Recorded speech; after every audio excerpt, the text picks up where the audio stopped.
Bom, muito boa tarde para quem não veio ainda.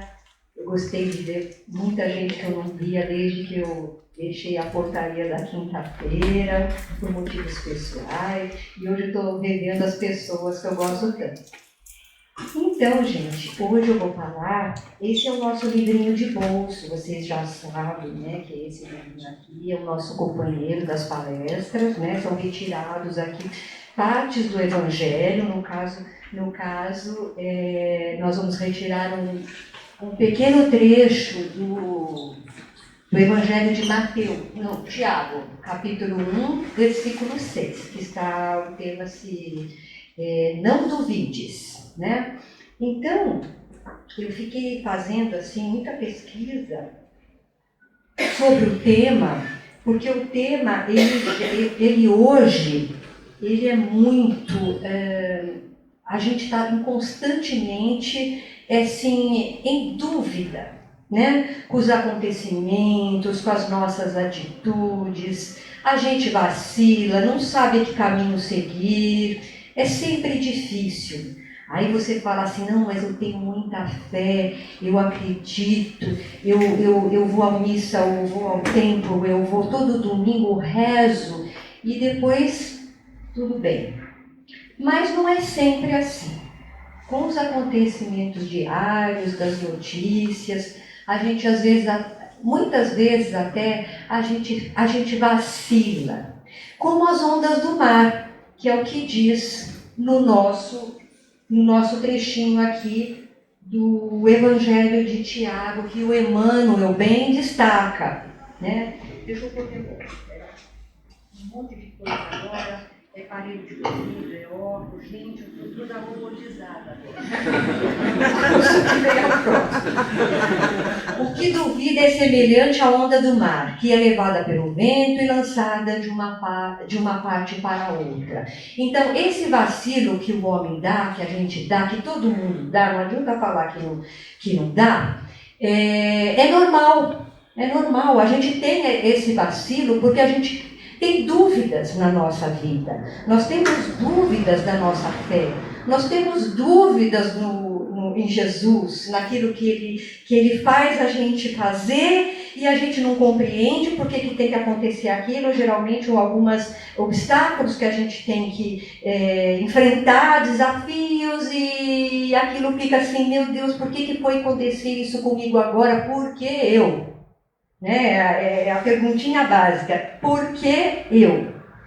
Então, eu dentro das minhas pesquisas, e dentro também do estudo aqui desse capítulo, eu tirei alguns trechinhos que eu acho interessante a gente refletir. Primeira coisa, a gente, como introdução desse trabalho, eu acho que a gente deve ter na nossa mente que não importa o que aconteça, a gente tem que avançar. A gente não pode deixar o medo nos pegar. A gente pode vacilar, mas a gente tem que se recobrar das nossas forças, rezar, ter fé e aí avançar. Tá bom, gente? Isso é básico. Então, nós vamos ter que ter Jesus no coração. Se a gente não rezar para Ele, as coisas não vão acontecer. Tem gente que chega só na hora H, que vai dizer, pelo amor de Deus, me ajuda a fazer aquela palestra agora da quinta-feira, porque eu não sei se eu vou falar, se eu vou conseguir. E aí não adianta nada, porque as coisas têm que ser diárias, né? E se diárias, pode fazer 3 vezes ao dia, ter um momento para a sua reflexão. E se conectar com Deus é difícil ainda para a gente. É muito difícil, porque a gente fala, nossa, hoje eu acordei correndo, eu ia fazer não sei o quê, agradecer a Deus, não sei o quê, mas não deu tempo, mas depois eu agradeço. Agora, quando é para pedir, nossa, está ali na hora, não importa o quê. Se a coisa fica difícil, a primeira coisa que a gente faz é pedir, não é mesmo? Então, a gente fica, isso que acontece com a gente, é uma sombra que cobre, que obstrui a nossa visão. E quando acontece isso, aquele medo que a gente não consegue raciocinar, Parece que fica a ansiedade junto que a gente tem, né, colabora para isso também. E você fica assim, ai meu Deus, o que eu faço? Não, mas eu não sei. Parece que não vem nada, não vem nada para solucionar aquele problema na hora que você precisa. Você não entende isso, porque você acha que Deus está lá te olhando, né? O tempo todo, então que ele deve se ocupar de você naquela hora, né, com mais coisas que ele tem para fazer, com tantas outras pessoas que ele tem que escutar e tem que ajudar. Você acha que ele é só para você e que naquele momento você quer e você vai ter essa ajuda. Então não é assim. Então, quando a gente pensa... a dúvida paralisa? Paralisa. Por quê? Porque a gente sente medo. E dependendo do medo, a coisa fica pior. Por quê? Se a gente tem um medo muito grande, se esse medo chega a ser aquele medo fobia, aquele medo de depressão, aquele medo de ficar, como a gente fala, me ajuda aí que é fácil. A gente paralisa quando a gente tem ataque de pânico. Lembra? Ataque de pânico. Não fica paralisada? Então, a gente paralisa ataque de pânico. Vocês acham que alguém tem condições de decidir alguma coisa quando está nessa situação? Não. Então, você precisa de duas coisas. Uma é um auxílio clínico, né, que é importante para você se estabilizar, para você se equilibrar. E essa conexão direta com Deus que você tem que fazer, não importa aonde você esteja. Você pode estar aqui, sentadinha ali, você pode estar lá, você pode estar na sua casa, você pode estar na igreja, no templo, onde você quiser. Você pode fazer essa conexão. É só a gente ter essa intimidade, criar uma intimidade que a gente não conseguiu ainda com o nosso Criador. Né? Então, o exemplo, tem vários exemplos, né? Mas eu peguei aqui o da Madre, a irmã Dulce, né? A nossa santa. Ela foi canonizada, ela é de Salvador, todo mundo conhece, já ouviu falar. E ela teve dúvidas atrozes, assim, quando ela era criança, ela já tinha, assim, um temperamento de ajudar os outros. Aí ela pensava em seguir a carreira do convento, né, ser freira, tal e coisa. Mas aí ela tinha muita dúvida, não sabia. Aí quando ela atingiu, assim, mais ou menos uns 13 anos, ela começou a recolher mendigos, pessoas assim, moradores de rua, e começou a levar para a casa dela. E isso realmente demonstrou, o pai sentiu que a filha tinha mesmo um coração, uma maneira de pensar, de agir, atitudes que realmente eram diferenciadas das outras pessoas. Então a irmã Dulce teve total apoio do pai. Ela teve total apoio do pai, que a ajudou nessa situação. Então ela foi criando uma missão na vida dela. E ela deixou todo esse trabalho maravilhoso que a gente vê até então.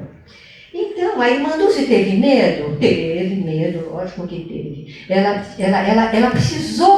precisou passar por tudo isso para se sobressair e conseguir ultrapassar as barreiras e fazer aquilo que ela fez e cumprir com a missão dela. Porque a gente também descobre a missão de repente. Aquilo não está escrito, olha, você vai ser isso, certo? Então aquilo vem às vezes por intermédio, o pai quer que você seja advogado, mas de repente você vira dentista, porque as circunstâncias foram te levando. Mas isso é que é legal. Essa forma da vida nos levar e a gente poder ter atitudes e perder o medo.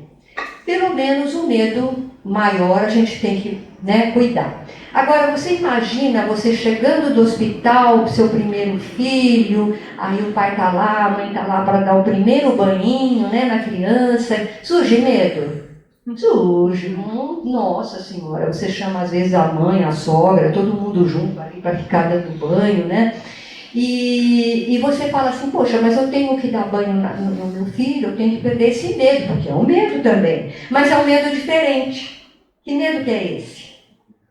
Esse é o medo do cuidado, o medo do carinho, o medo de não machucar a criança. Então esse medo é ótimo, ele tem que existir.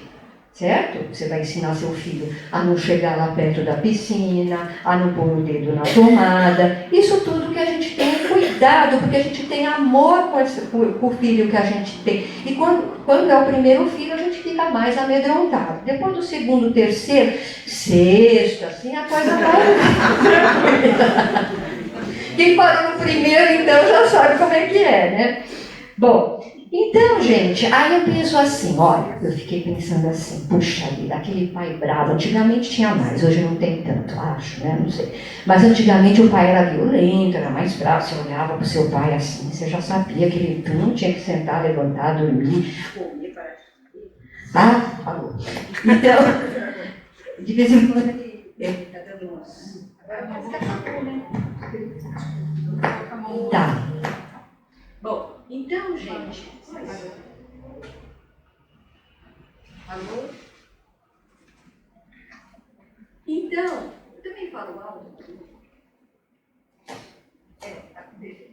Mas então, gente, quando a gente pensa, olha só, naquele pai bravo, né? O pai bravo dava surra, era uma coisa um pouco diferente do que é hoje, né? Hoje o filho vai lá, chama lá Conselho tutelar. Os menores lá, ele fala, ó, meu pai me bateu, me deu beliscão. Bom, enfim, aí, essa criança, mas voltando aqui a nossa reflexão, essa criança, ela vai sentir medo desse pai, não vai?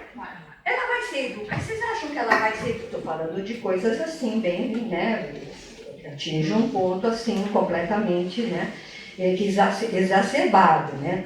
Então, vocês acham que essa criança que tem esse pai, como é que ela vai olhar para esse pai? Ela vai olhar com medo, porque ela tem medo de apanhar de novo? Ou ela vai olhar com medo porque ela vai ter o respeito dele? Como é que vocês acham que essa coisa vai ficar? Eu acho que ela vai ficar com medo de apanhar de novo. Eu acho que o microfone não quer funcionar. Está com medo. Tá com medo. Bom, acho que hoje ele vai, fala o que você quiser. Então, essa criança ela vai ficar com medo, muito medo de apanhar de novo. Então, ela vai perder, vamos dizer assim, um respeito pelo pai no sentido de amor. Estou falando no sentido de afetividade, de amor. Porque esse pai sempre vai ser um constrangimento e vai dar para ela muito medo. Não é aquele pai que vai conversar, que vai entender, não. Ele vai deixar essa criança com medo. Então, quando eu pergunto para vocês, quando vocês pensam em Deus, vocês pensam assim, eu vou rezar, olha só, hein? Eu vou rezar, eu vou à igreja, tal, porque eu tenho medo de Deus, para Ele não me mandar para o umbral, ou eu vou pedir a meu pai, agradecer, conversar com ele, amá-lo, para ele me orientar, porque ele gosta de mim, porque o pai, nosso pai, Deus, ele quer o nosso bem, porque ele é justo, porque ele é misericordioso, porque a gente tem que acreditar que ele gosta da gente e tudo que ele faz é para o nosso bem, para o nosso crescimento. Vocês entenderam a diferença? Aquele pai que bate, que é violento, ele é respeitado pelo medo. Mas o Deus que a gente quer, ele não pode dar medo para a gente. A gente não pode sentir medo dele. Nós temos que ser aquele pai que o pai olha para a gente como aquela criança pequenininha, que a gente vai dar banho, que tem que cuidar dela, passar o talquinho, né? Cuidar da educação dela. Então é isso, essa é a diferença. Eu não vou chegar nos meus últimos dias da minha vida e falar assim, ai que medo, agora vão me mandar para o umbral, ou para o inferno, ou para onde vocês querem que a pessoa, né, vai ficar com medo de ir. Então esquece esse medo. O medo que a gente tem que ter, a nossa relação com o divino, tem que ser o medo saudável, o medo de vamos melhorar, o medo de vamos aprender, vamos enfrentar os desafios, mas nunca o medo daquele que vai apanhar de novo. Porque Deus não é assim. Certo, gente? Então, quando a gente pensa na fé, né, a gente tem que ver que Deus existe, que tem uma criação aí, o universo, nossa criação, a nossa natureza. Da onde veio tudo isso? Toda causa tem um efeito, né? Então, isso tudo é para a gente ver que existe o Criador. Existe. Senão não teria essa questão de causa e efeito, né? Que a gente tem, que a gente vê no Espiritismo, com as nossas passagens, né? Pregressas, causa, o que foi, agora o efeito, né? Que estamos nessa vida, tal, por quê, tal e coisa. E aí vem aquelas perguntas que a gente não sabe responder, mas um dia a gente vai encontrar todas as respostas. Aí também a gente lembra da oração de São Francisco, como é que é? Que eu leve a dúvida, que eu leve a fé, corrigida, hein? Que eu leve a fé, que eu seja instrumento de vossa fé, que onde haja dúvidas, que eu leve a fé. Esse pedacinho é bem, né, conhecido. Então a gente tem que saber que os desígnios de Deus são todos para o nosso favor, para o nosso bem, porque Deus nos ama. E aí, então, eu tenho uma pequena parábola só para ilustrar este capítulo, que eu achei importante, que é a parábola do grão de mostarda. Então, acho que todo mundo sabe, né? Mas eu vou só dar uma pincelada. A criança estava muito doente e o pai levou, ela tinha convulsões e coisas assim, o pai achava que ela estava sendo muito molestada pelos espíritos, né? Do tempo de Deus, tá, gente? De Jesus, do tempo de Jesus. E aí ele leva ela até os discípulos que estavam ali perto dele e falou: meu filho está nessa situação, meu filho precisa de auxílio, ele está doente há muito tempo, que ele sofre desses ataques, desses espíritos malignos, né? Diabo, assim. Então, eu queria que vocês curassem esse meu filho.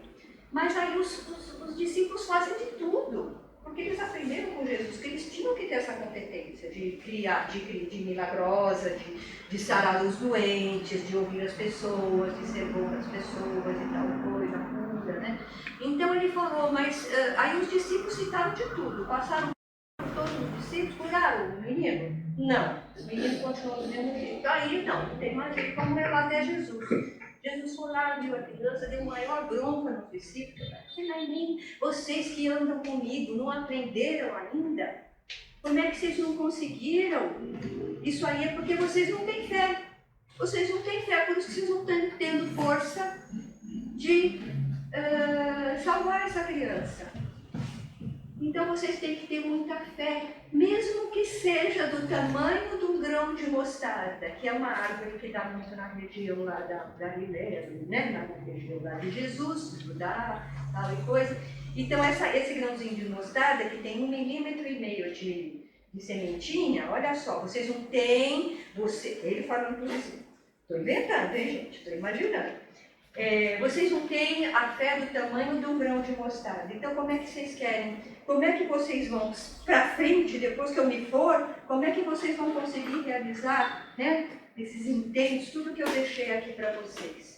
Porque esse grãozinho de mostarda, ele é pequenininho, mas quando essa árvore cresce, ela fica com mais de 3, 4 metros de altura, é enorme. Então isso quer dizer que aquela sementinha plantada, aquela sementinha cultivada, tratada, com fé, plantando, cuidando, não sei o quê, a fé também vai ser assim, a fé vai ser somatizada, vai ser aumentada, e aí os discípulos poderiam ter curado os meninos. Então essa lição é uma coisa simbólica para a gente também. Então, gente, terminando já a minha palavra, para concluir, então nós devemos então pensar que Deus é justo, é misericordioso. Isso não dá para tirar da cabeça, porque se a gente não pensar assim, não acreditar, a gente não vai para frente, a gente não vai avançar, a gente vai se paralisar, a gente não vai ter fé e as coisas não vão acontecer. Tá? Então, é simples assim. André Luiz dizia, se você se encontra à beira do desânimo, acelere o passo para frente, proibindo-se de parar. Ore pedindo a Deus mais luz para vencer as sombras, que são as nossas dúvidas, são as sombras que vão surgir, né? A fé e o amor transcendem. Nós ainda precisamos aprender a ter intimidade com o nosso Criador. E aí, eu achei mais uma coisinha, aliás, eu pedi essa coisinha para o César, porque o César fez a mesma palestra na terça-feira. Então, ele trouxe uma coisa muito legal, que é um tipo do mantra, né, que ele ensinou para as pessoas. Você lembra, né? Então, você estava alguma vez? Eu nem lembro, mas ele não sabe, né? Aí, então, esse mantra é do professor Hermógenes, ele é brasileiro, filósofo, é da iogoterapia, que fez curso lá na Índia, é uma pessoa aí com uma bagagem maravilhosa e tal. E ele falou que quando a gente fosse orar, ou quando a gente acordar de manhã, começar o dia legal, né, a gente tinha que fazer isso aqui. Então é assim. Eu entrego. Todo mundo assim comigo. Eu entrego. Eu estou falando, entrego a Deus. Eu entrego a providência divina, tá? Tudo que tem que me acontecer, que eu tenho que passar, porque eu confio lá. Então eu entrego a Deus. Eu confio. Depois eu aceito que a consciência. Eu aceito. E eu agradeço. Pronto. É isso que eu tinha que falar para vocês. Então, gente, essa paz que eu quero que vocês tenham no Natal. Esse é o último dia do mês de novembro. Então, muita paz para todos, um Natal maravilhoso. Que vocês possam se entrosar bem com a família de vocês. Vamos começar diferente nesse Natal, se alguém puder, assim, fazer alguma coisa diferente. Ensina o pessoal lá na hora da ceia. Quem sabe no final faz uma reza com sua família, né, um Pai Nosso, e depois faz aqui a mãozinha, que vai ser para todo mundo, que vai ser um ano maravilhoso para todos. Tá bom? Muita saúde e muita paz. Obrigada.